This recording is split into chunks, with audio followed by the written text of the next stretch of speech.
is a big mockery of democracy in the world right now, that in the most militarized zone in the world, where you have 10 lakh Indian forces, where you have over 16 intelligence agencies operating over there, networks operating over there, you have draconian laws, and all the entire democratic political voices of Kashmiris are locked up, incarcerated in jails. And in this environment where abrogation of Article 317 has happened, and 5A and Kashmiris have become stateless, we are witnessing the so-called drama, a theatre of elections. And those elections where 15 diplomats from different countries,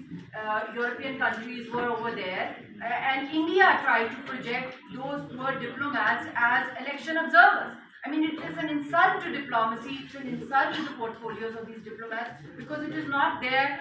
mandate at all in any way whatsoever to come and to inspect elections and to give an observation as an election observer. For that